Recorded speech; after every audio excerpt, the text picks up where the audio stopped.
ఆదికాండము 6వ అధ్యాయం 12వ వచనం. Genesis chapter 6 verse 12. దేవుడు భూలోకమును చూచినప్పుడు అది చెడిపోయి ఉండెను. భూమి మీద సమస్త శరీరులు తమ మార్గమును చెరిపివేసుకొని ఉండిరి.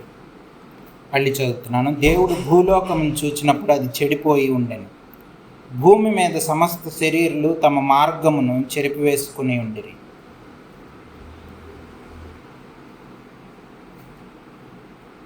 ప్రార్థన చేసుకుందాం.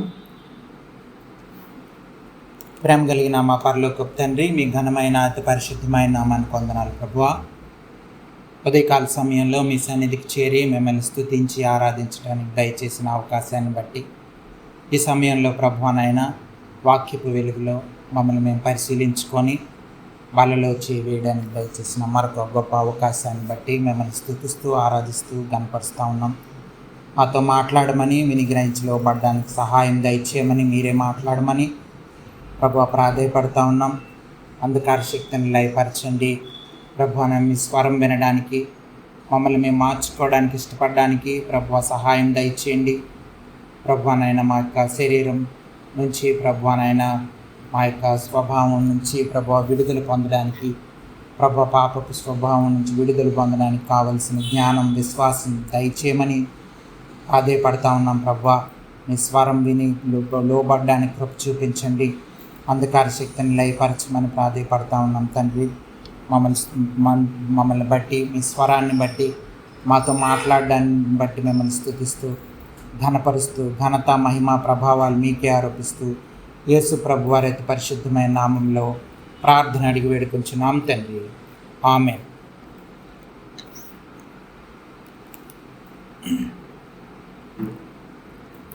ఒక భక్తుడు ఏం చెప్పారంటే, క్రైస్తవ జీవితం అనేది ఒక ఫుట్బాల్ గేమ్ లాంటిది అని చెప్పారు. అంటే ఫుట్బాల్లో 11 మంది ఒకవైపు, 11 మంది ఇంకోవైపు ఉండి ఫుట్బాల్లో గోల్ వేయడానికి ప్రయత్నం చేస్తూ ఉంటారు. గోల్లోకి బాల్ను పంపించడానికి. అయితే ఒకళ్ళు గోల్ వేయాలని ప్రయత్నిస్తూ ఉంటే 11 మంది అడ్డుకుంటుంటారు. యువతల 11 మంది ట్రై చేస్తుంటారు. అందరినీ మిగతా వాళ్ళని తప్పించుకుంటూ వెళ్ళి గోల్లో వేయాలి. సో క్రైస్తవ జీవితం కూడా, నిజమైన క్రైస్తవ జీవితం జీవించాలంటే చాలా ఆటంకాలు వస్తాయి.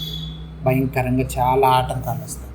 ముఖ్యంగా లోకం నుంచి, మన శరీరం నుంచి విపరీతమైన ఆటంకాలు వస్తూ ఉంటాయి. అపవాది నుంచి వీళ్ళందరూ కూడా మనల్ని సరైన జీవితం జీవించకుండా చేస్తూ ఉంటారు. మనకు కూడా అటువంటి ఆకర్షణలకు లోనైపోయే స్వభావం శరీరంలో ఉంది.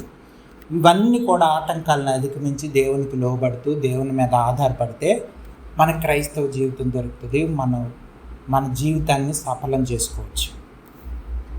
అయితే ఆదికాండంలో ఇప్పుడు మనం చదివిన వాక్యం చూస్తే, పాత నిబంధన గ్రంథంలో ఆదాము పాపంలో పడిపోయిన తర్వాత కొన్ని సంవత్సరాల తర్వాత చూస్తే దేవుడు భూలోకం చూసినప్పుడు చాలా భయంకరంగా చెడిపోయింది.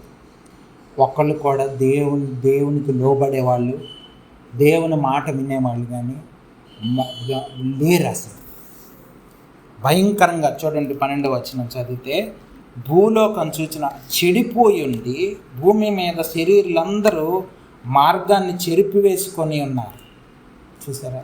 చాలా భయంకరంగా, అంటే చెడ్డ స్వభావంతో చెడ్డ మార్గాల్లో ప్రయాణం చేస్తూ దేవునికి వ్యతిరేకమైనటువంటి జీవన విధానం మొత్తం అందరి పరిస్థితి అలాగే ఉంది. కానీ ఒక్క ఫ్యామిలీ మటుకు దేవునిలో ఉంది. ఎంత కష్టమో చూడండి. ప్రపంచం మొత్తంలో ఒకళ్ళు కూడా సరైన లేరు, కానీ ఒక్క కుటుంబం మటుకు దేవుని కొరకు జీవిస్తుంది. ఒక్క కుటుంబం, అదే నోవాహు కుటుంబం. నోవాహు తను మాత్రమే దేవుణ్ణి ఆరాధించడం కాకుండా, దేవుని మీద ఆధారపడి బ్రతకడం కాకుండా, పాపం అంటకుండా బ్రతుకుతూ, నీతిగా బ్రతుకుతూ, నిజాయితీగా బ్రతుకుతూ కుటుంబాన్ని కూడా కాపాడుకోండి. భార్య లోబడేటట్లు చేశాడు, పిల్లలు లోబడేటట్లు చేశాడు, దేవుని మీద ఆధారపడి బ్రతికేటట్లు పిల్లలను కూడా చేశాడు. సో 3 పిల్లలు, ఆ 3 కొడుకులకి భార్యలు ఉన్నారు. వాళ్ళందరూ కూడా దేవుని మార్గంలో ఉన్నారు. కానీ ప్రపంచం మొత్తం ఆ కుటుంబం తప్ప మిగతా వాళ్ళంతా పాప మార్గంలోనే ఉన్నారు. భయంకరమైన అవినీతి, భయంకరమైన పాపంతో విచ్చలవిడిగా భయంకరంగా ఉంది లోకం. చూసారా ఎలాగ కాపాడుకున్నాడు కుటుంబాన్ని.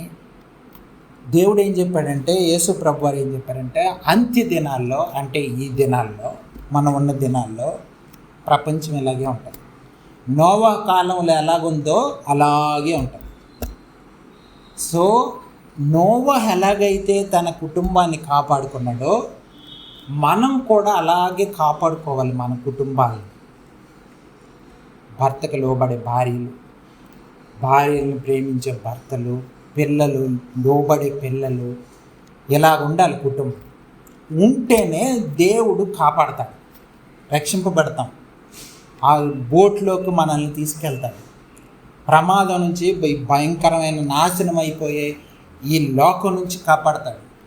మన దగ్గర ఉన్న ధనము, మన ఆస్తులు, ఐశ్వర్యాలు, లేకపోతే మన జ్ఞానము ఏమీ కాపాడలేదు. మన దగ్గర ఉన్న అన్నీ కూడా ఈ లోకంలో కొంతకాలం బతకడానికి ఉపయోగపడతాయి, కానీ దేవుని రక్షణ మార్గం, రక్షింపబడడానికి ఏం ఉపయోగపడాలి. నీతిగా బ్రతకడం అన్నది చాలా కష్టం లోకంలో, కానీ నోవా నీతిగా జీవించాడు.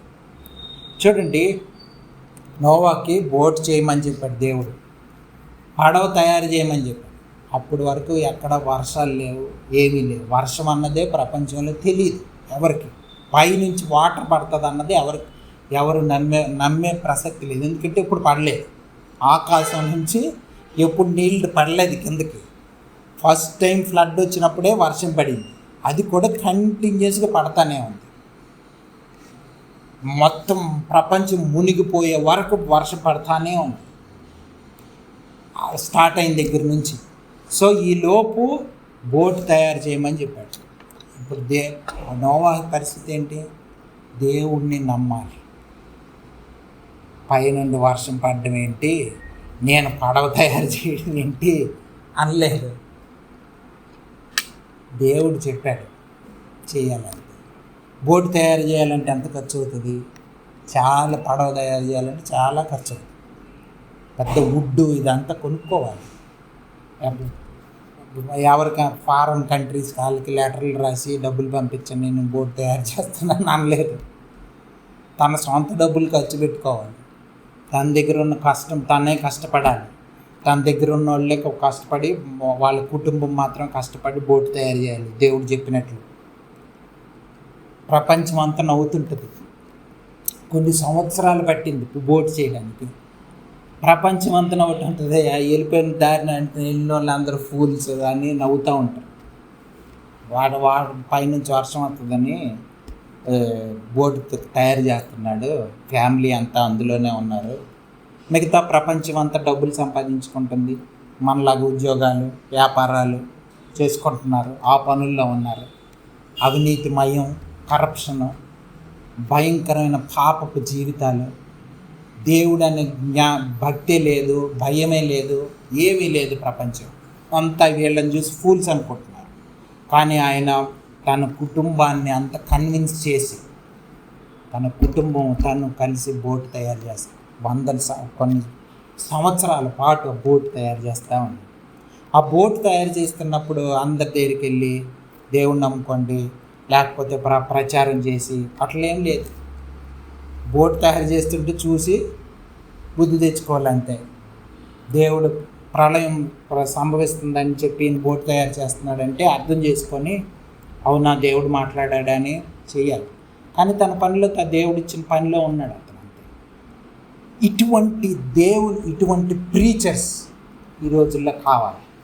ఈ అంత్య దినాల్లో ఇటువంటి వాళ్ళే కావాలి. డబ్బులు సంపాదించుకునే ప్రీచర్స్ కాదు, అబద్ధాలు చెప్పి వాటిలో చెప్పి డబ్బులు సంపాదించుకొని లావిష్ లైఫ్ స్టైల్స్ దీవించి పెద్ద పెద్ద బిల్డింగ్లు కట్టించుకొని వాళ్ళెవ్వరు దేవుని పరిచర్యకు ఉపయోగపడరు. మనం అనుకోవచ్చు, అబ్బా వాళ్ళు అంత పరిచర్య 1000 మంది వస్తారు తెలుసా చర్చిలకి, లేకపోతే అటు అని అనుకోవచ్చు. కానీ అవేమీ ఉపయోగపడవు. దేవుడు వాళ్ళని వాడుకోవట్లేదు. తప్పుడు బోధకులు అయిపోతున్నారు, తప్పుడు విధానాలు అయిపోతున్నాయి, సైతాన్ని వాడుకుంటున్నాడు. ఇంకా చెప్పాలంటే దేవుడేం వాడుకోవట్లేదు. ధనానికి ఎవరైతే లోబడిపోతున్నారో, ధనాన్ని వర్షిప్ చేస్తున్నారో, లగ్జూరియస్ లైఫ్ స్టైల్స్ని, లావిష్ లైఫ్ స్టైల్ని జీవిస్తున్నారో, అటువంటి వాళ్ళేమి దేవునికి ఉపయోగపడట్లేదు. చాలా తక్కువ మంది, నోవహు లాంటి వాళ్ళు చాలా తక్కువ మంది ఉన్నారు. నోవహు లాంటి వాళ్ళే కావాలి దేవునికి అంత్య దినాల్లో. పేతురు రాసిన పత్రిక 2వ పత్రిక 2వ అధ్యాయం 5వ వచనం చదువుతున్నాను చూడండి. పేతురు రాసిన 2వ పత్రిక 2వ అధ్యాయం. పేతురు రాసిన 2వ పత్రిక 2వ అధ్యాయం 5వ వచనం, 218వ పేజీ. మరియు ఆయన పూర్వకాలమందున్న లోకమును విడిచిపెట్టక భక్తిహీనుల సమూహం మీదకి జలప్రళయమును రప్పించినప్పుడు నీతిని ప్రకటించిన నోవహును మరి 7 కాపాడింది. అబ్బా చూడండి, ఆయన ఏం ప్రకటించాడంటే, ఏం ప్రీచ్ చేశాడంటే నీతి ప్రకటించాడు. ఏం ప్రకటించాడు? ఒకవేళ మన భాషలో చెప్పాలంటే ఆయన పాస్టర్ అనుకుందాం. ఆయన ఏం ప్రకటించాడు? నీతిని ప్రకటించాడు. ఆయన ప్రీచర్ ఆఫ్ రైచియస్నెస్, దేవుని నీతిని ప్రకటించాడు. పాపపు జీవన విధానం తప్పు అని చెబుతూ నీతిగా బ్రతకాలి. ఆయన ధనం, ఆయన ఆలోచన తీరు చూడండి ఎలాగుందో.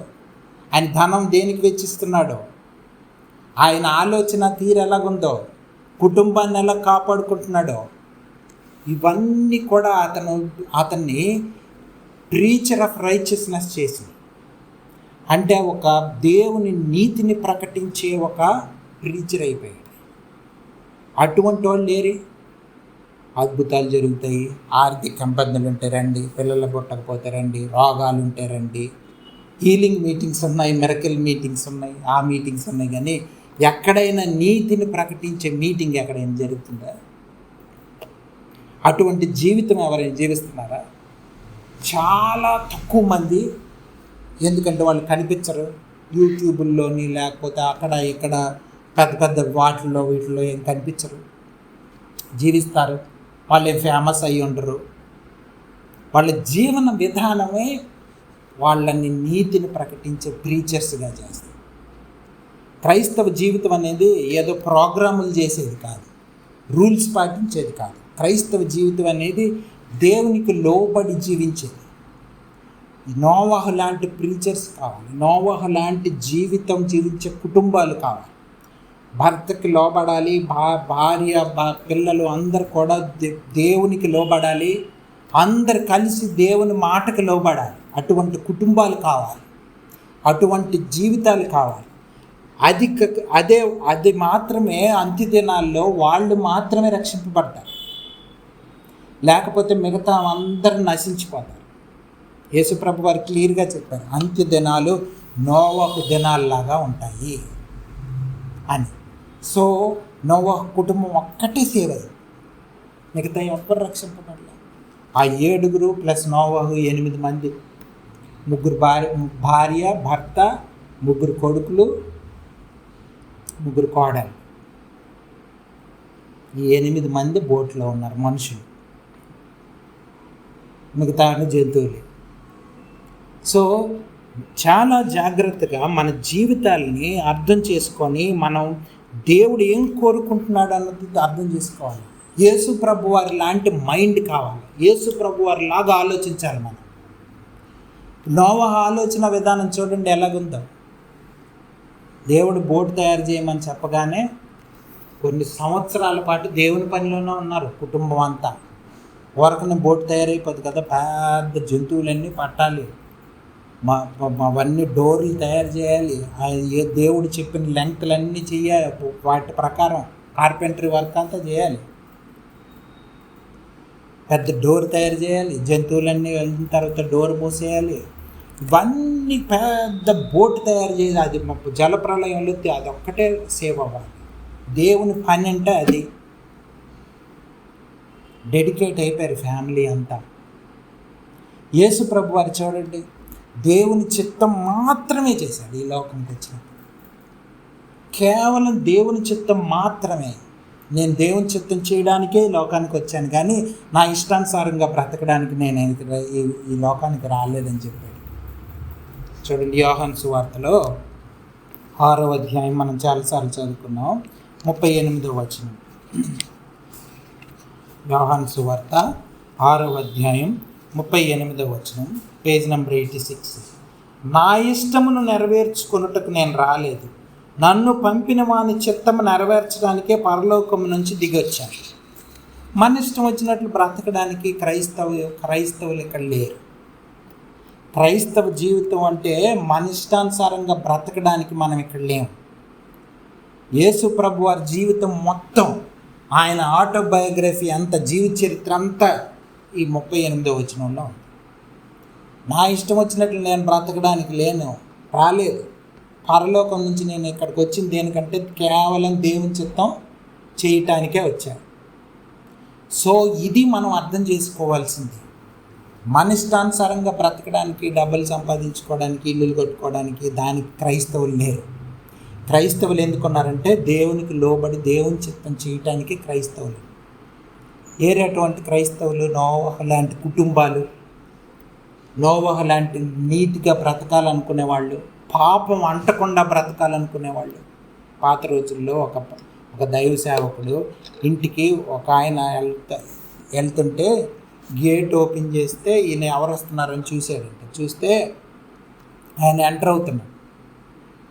ఈయన్ని మాట్లాడటానికి, ఈయన్ని కలుసుకోవడానికి ఒక ఆయన వచ్చాడు. ఆయన కూడా దేవుని సేవకుడే.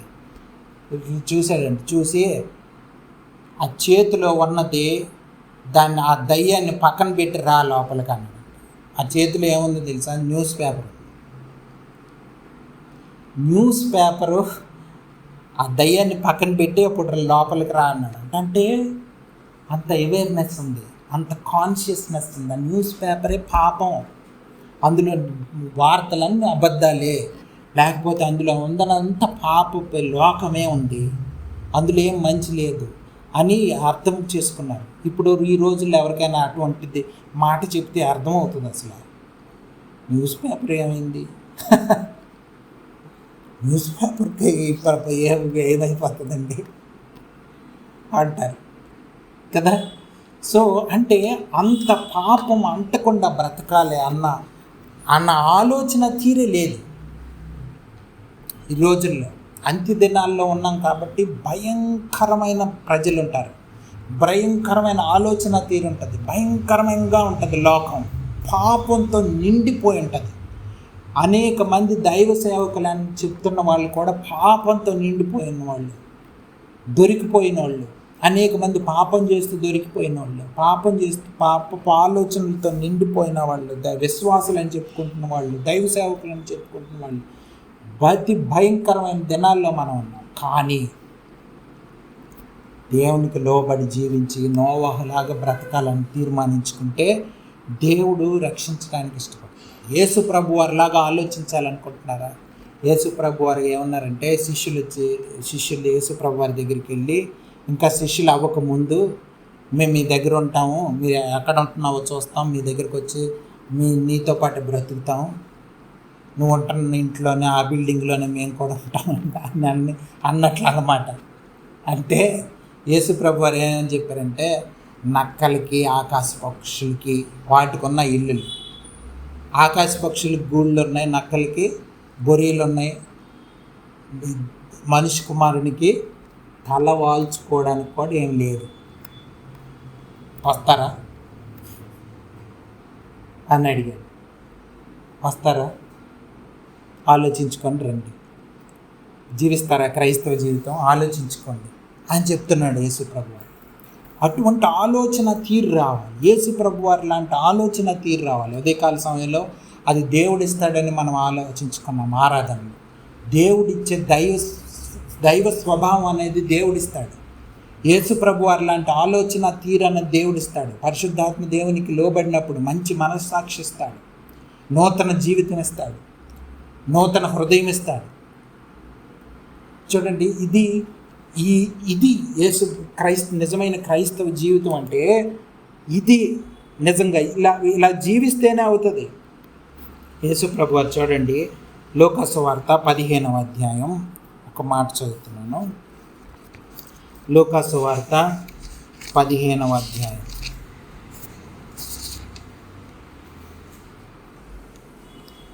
4వ వచనం నుంచి 7వ వచనం వరకు చదువుతున్నాను.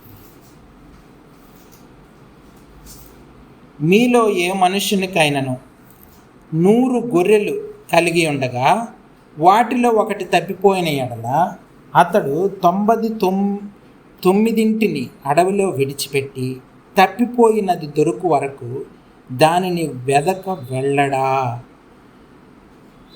అది దొరికినప్పుడు సంతోషముతో దానిని తన భుజముల మీద వేసుకొని ఇంటికి వచ్చి తన స్నేహితులను పొరుగువారిని పిలిచి, మీరు నాతో కూడా సంతోషించి తప్పిపోయిన నా గొర్రె దొరికినదని వారితో చెప్పును కదా. అటువలే, ఇది చాలా ప్రాముఖ్యమైన మాట, మారు మనస్సు అక్కరలేని 99 మంది నీతిమంతుల విషయమై కలుగు సంతోషము కంటే మారు మనస్సు పొందు ఒక్క పాపి విషయమై పరలోకమునందు ఎక్కువ సంతోషము కలుగును. ఇక్కడ చూడండి, సంఘం అంటే, చర్చ్ అంటే దేవుని ఆలోచన ఎలాగ ఉందంటే 99 మందికి మారు మనస్సు అవసరం లేదు. 99 మందికి మారు మనస్సు అవసరం లేదని ఎందుకు వాళ్ళే సంఘంగా చూస్తున్నాడు దేవుడు. ఎవరైతే అంటే మారు మనస్సు అవసరం లేదంటే పాపం చేయరంటే తెలియకుండా అంటే తెలియని పాపాలు కాదు, తెలిసి పాపాలు చేయకుండా కాపాడుకుంటూ రోజు కాపాడుకుంటూ ఉంటారు చూసారా, వాళ్ళే ఈ 99 మంది. తెలియక చేసిన పాపాలు అంటే మనకు తెలియకపోవచ్చు, కొన్ని మనకు తెలిసినవి కాకుండా తెలియనివి చాలా ఉంటాయి పాపాలు మనం చేసేవి. కానీ దేవుడు తెలియజేస్తుంటాడు, ఇది కూడా పాపమే వదులుకో, ఇది కూడా పాపమే వదులుకో అని దేవుడు చెప్తుంటాడు. అలా ఆ ప్రాసెస్లో ఉంటారు 99 మంది. మిగతా ఒకళ్ళు అసలు మారు మనస్సే పొందలేదు. అంటే అసలు దేవుడే నాకు కావాలన్న ఆలోచనకే రాలేదు. వాళ్ళను విడిచిపెడితే ఈ 99 మంది ఎవరంటే మారు మనసు అవసరం లేని వాళ్ళు, రిపెంటెన్స్ అవసరం లేని వారు అని చెప్తున్నారు. అంటే అసలు చర్చ్ అంటే దేవుడు చూసేది ఎవరిని దేవుడు చూస్తున్నాడో దేవుని ఆలోచన తీర్చోడండి. చర్చ్ అంటే ఎవరంటే ఎవరైతే లోకం, పాపం, శరీరం ఆశల నుంచి విడుదల పొందున్నారో వాళ్ళే సంఘం. వరకున ఆదివారం వచ్చే వాళ్ళందరూ ఏమి సంఘస్థులుగా కాదు, దేవుని సంఘస్థులు కాదు. ఈ లోకంలో సంఘంలో భాగస్వాములు అయి ఉండొచ్చు, పెళ్ళిళ్ళ కోసం, చచ్చిపోతే సమాధుల కోసం, దానికోసం చర్చిలకి వెళ్తే వాళ్ళు ఉంటారు 99%. ఆ చర్చికి వెళ్తే మన ఉద్యోగం లేకపోతే డబ్బులు ఇస్తారు, ఆ చర్చికి వెళ్తే మంచి సంబంధాలు చూస్తారు, ఆ చర్చికి వెళ్తే మనకి ఏమైనా ఇబ్బందులు వస్తే ప్రార్థనలు చేస్తుంటారు, లేకపోతే ఇలాంటివన్నీ ఏవో కారణాలు ఉంటాయి. అవి కావు. నిజంగా పాపం అంటకుండా బ్రతకాలని నిర్ణయించుకున్న గుంపే క్రైస్తవ జీవితం, క్రైస్తవ సంఘం. దేవుని సంఘంలో పాలుభాగస్తులై ఉండాలి మనం అందరం కూడా. దేవుని ఆలోచన తీరు మనకు రావాలి. దేవుడు ఏ విధంగా ఆలోచిస్తున్నాడో అటువంటి ఆలోచన తీరు రావాలి మనకి. మన దగ్గర ఉన్న ప్రతిదీ కూడా దేవునికి సంబంధించింది. మనం ఆలోచనలన్నీ దేవుని నుంచి రావాలి. మనం దేవుని మీద ఆధారపడి బ్రతకాలి. ఇవి మా దేవుడు కోరుకుంటున్నది. చూడండి, దేవుని ఆలోచన తీరు చాలా విషయాల్లో చాలా దీనిగా ఉంటుంది. మత్తయి సువార్తలో నేను ఇంతకుముందు కూడా మనం ఇటు చదువుకున్నాం. మత్తయి సువార్తలో 6వ అధ్యాయంలో 9వ వచనం నుంచి చదువుతున్నాను. చూడండి, ప్రార్థన ఉంది అక్కడ మాదిరి ప్రార్థన ఉంది 9వ వచనం. కాబట్టి మీరు ఇలాగూ ప్రార్థన చేయుడి అనంది. చూడండి 7వ వచనం చూస్తే, మీరు ప్రార్థన చేయనప్పుడు అన్యజనుల్లాగా వ్యర్థమైన మాటలు వచింపవద్దు. విస్తరించి మాట్లాడడం వల్ల తమ మనం వినబడినని వారు తలంచుకుంటారు. అంటే ఎక్కువగా దేవుని సన్నిధిలో ఎక్కువగా చెప్పిందే చెప్తే అది మంచి ప్రార్థన, లేకపోతే అలాంటిది అనుకోవచ్చు. కానీ అలాగ విస్తరించి ఏం మాట్లాడాల్సిన అవసరం లేదు, రిపీట్ చేయాల్సిన అవసరం లేదని, ఇలాగ చేయండి, ఈ విధంగా ప్రార్థన చేయండి అని చెప్తున్నాడు దేవుడు. ఇప్పుడు ఆ ఆలోచన తీరే క్రైస్తవులకి చాలామందికి అర్థం కాలేదని మనకి ఎలాగ అర్థం అవుతుంది తెలుసా? దీన్ని పరలోక ప్రార్థన అంటారు. ఓకే అని దాన్ని కంఠస్థ పెట్టి ఊరకనే గడగడ చెప్తూ ఉంటారు. పరలోకమందున మా తండ్రి నీ నామం పరిశుద్ధపరచమనిగా, కానీ ఫట్ ఆడుస్తూ ఉంటారు. ఆ ముందు 7వ వచనంలో దేవుడు అదే చెప్పాడు, వ్యర్థంగా రిపీట్ చెయ్యొద్దు. ఏది కూడా అంటే మనం ఏం చేస్తున్నాం అదే చేస్తున్నాం, అదే రిపీట్ కొడుతున్నాం, అర్థం పట్టించుకోకుండా. రిపీట్ చేయడానికి కాదు ఇది ఉన్నది, ఈ విధంగా ప్రార్థన చేయాలని తెలుసుకోవడానికి. ఎలాగ ప్రార్థన చేయాలి? ఆయన చిత్తం జరగాలని ప్రార్థన చేయాలి. పరలోకంలో ఎలాగ దేవుని చిత్తం నెరవేరుతుందో మన జీవితాల్లో ఆయన చిత్తం నెరవేర్చబడాలని ప్రార్థన చేయాలి. పరలోకంలో దేవుని పరిపాలన ఎట్లుందో, దేవుని రాజ్యం ఎట్లుందో, ఈ లోకంలో కూడా మన కుటుంబం కూడా దేవుని రాజ్యం మన కుటుంబంలో ఉండాలని ప్రార్థన చేయాలి. ఆహారం కోసం దేవుని మీద ఆధారపడాలి. ప్రతిరోజు ఆహారం కోసం దేవుని మీద ఆధారపడాలి. మన దగ్గర బియ్యం ఉన్నాయి, రైస్ ఉన్నాయి, అవి ఉన్నాయి, ఇవి ఉన్నాయి, ఇంకెందుకు ప్రార్థన చేయాలనుకోకూడదు. ఆ దేవుడు ఇచ్చాడు, దేవుడికి వందనాలు చెప్పాలి, దేవుని మీద ఆధారపడాలి. నా ఆహారం నేను తినగలుగుతున్నావు అంటే నువ్వే ఇచ్చావు అర్థం చేసుకోవాలి. డైలీ నీడ్స్ కోసం కూడా దేవుని మీద ఆధారపడాలన్నది తెలుసుకోవాలి. మన దగ్గర ఎంత డబ్బులో నేను ఇష్టం వచ్చినట్టు లావిష్గా కొనుక్కోవడం, ఇష్టం వచ్చినట్టు తినడం, ఇష్టం వచ్చినట్టు బ్రతకడం, ఇవన్నీ క్రైస్తవ ఆలోచన విధానమే కాదు. లేని వాళ్ళకి ఇవ్వడం, లేకపోతే అటువంటి ఆలోచన తీరు డెవలప్ చేసుకోవాలి. యేసుప్రభు వారు ఏమన్నారంటే, నీ దగ్గర 2 జతలు బట్టలు ఉంటే 1 జత ఇచ్చామని. అలాంటి ఆలోచన తీరు ఉండాలి, దేవుని ఆలోచన తీరు ఉండాలి మనకి. నీ దగ్గర అటువంటి జీవన విధానం అలవాటు చేసుకోవాలి. దేవుని మీద ఆధారపడి బ్రతికేదే క్రైస్తవ జీవితం. అంటే 2 జతల బట్టలు ఉంటే ఒకటి ఇచ్చేయమంటే నిజంగా లిటరల్గా ఒకటి ఇచ్చేయమని, ఆఫ్కోర్స్ అవసరమైతే దేవుడు ఇచ్చేయమంటే ఇచ్చేయాలి. కానీ దాని అర్థం ఏంటంటే అందరు కలిసి బ్రతికే జీవితం గురించి దేవుడు చెప్తున్నాడు. అందరూ ఒకే విధంగా ఆలోచించుకోవాలి, ఒకే విధంగా బ్రతకాలి. ఒకళ్ళు హెచ్చు, ఒకళ్ళు గొప్పవాళ్ళు, ఒకళ్ళు తక్కువ, అలాంటి భావనే ఉండకూడదు క్రైస్తవ జీవితంలో అని చెప్తున్నాడు. దేవుని ఆలోచన తీరు చూడండి చాలా వేరేగా ఉంది. మత్తయి సువార్త 25వ అధ్యాయం.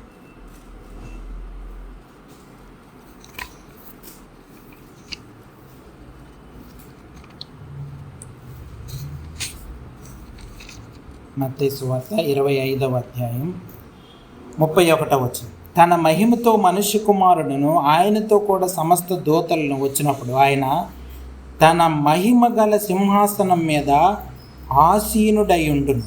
అప్పుడు సమస్త జనులు ఆయన ఎదుట పోగు చేయబడును.